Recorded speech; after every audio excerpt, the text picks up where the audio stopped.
Parenting is about sacrifice, right? Some big, some small. Do you know how many horrible kids movies I've seen? In the theater. I've voluntarily driven, purchased multiple tickets, and sat through absolute garbage. Objectively bad movies. Like, I didn't need to read a review. I didn't need to watch a trailer. Nobody asked themselves, like, I wonder if The Smurfs is a good film. It's not. They tried to warn us by calling it The Smurfs.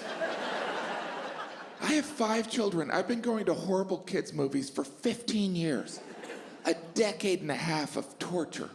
And the hardest part, the self-censorship. Because after you sit through a movie like Trolls or My Pretty Pony, if you're a normal adult, you need to turn to someone and go, well, that was horse shit. Yeah. But you can't say that to an 8-year-old. So you just ask, hey, what'd you think? Yeah, I hope they make another one too. And they do, they make 5 more. And you sit through each of them, just think about alcohol.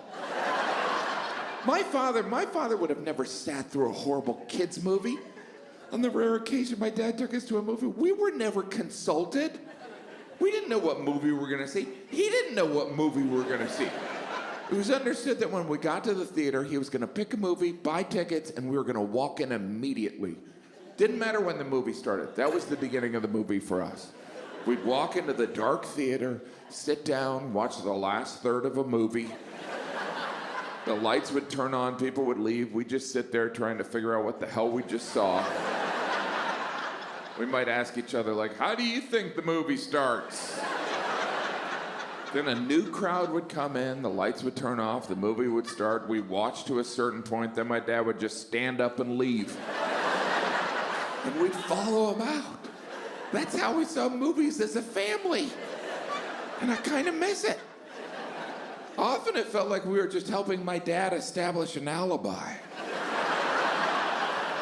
I couldn't have killed that drifter. I was at the movies with my kids. I do wish we could have seen The Sound of Music as a family with my father. You know, just halfway through The Sound of Music, my father stands up, starts to leave, followed by his 6 blonde children. Everyone in the theater's like, wow, that family didn't like it when Captain Von Trapp tore up that Nazi flag at all. That joke was even funnier when everyone hated Nazis. Right?